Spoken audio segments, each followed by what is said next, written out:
Bonjour à toutes et à tous, j'espère que vous allez bien. Bienvenue à la revue de presse du Canadien de Montréal du 9 décembre 1909, présentée par Raconte-moi mes ancêtres.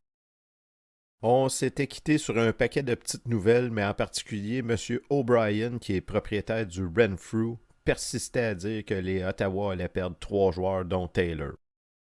Fred Cyclone Taylor, c'est lui qui avait aidé les Ottawa à gagner en mars 1909 la Coupe Stanley, en inscrivant un tour du chapeau.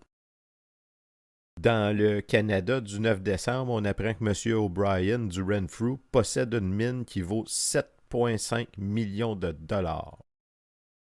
Moi, Alfred Joly, mon arrière-grand-père, il gagnait 1000 pièces par année en 1911.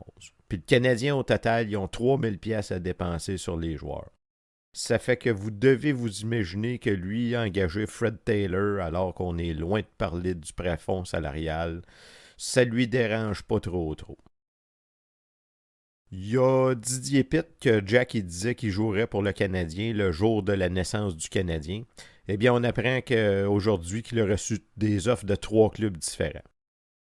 Oh, Newsy est en ville, mesdames et messieurs.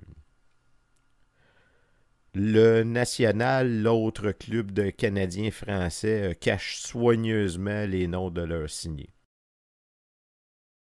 Ici, on parle de Kata ou Joseph Katarinich, le goaler. Je vais vous en parler bientôt de Joseph Katarinich, on va en entendre souvent parler.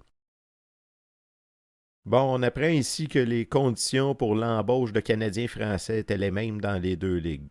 Soit que les autres équipes ne signeront pas de Canadiens français tant que leurs clubs ne seront pas complets. Le Canadien joue dans la nationale et le national joue dans la canadienne. Quelle antithèse! L'humour de l'époque. Oh, Skinner Poulain, que vous vous souvenez que Jack nous avait dit qu'il jouerait pour le Canadien, ben ça semble pas si clair ici. Poulain que les Wanderers s'attendaient à enrôler et passer au All Montreal, qui eux doivent le céder au national.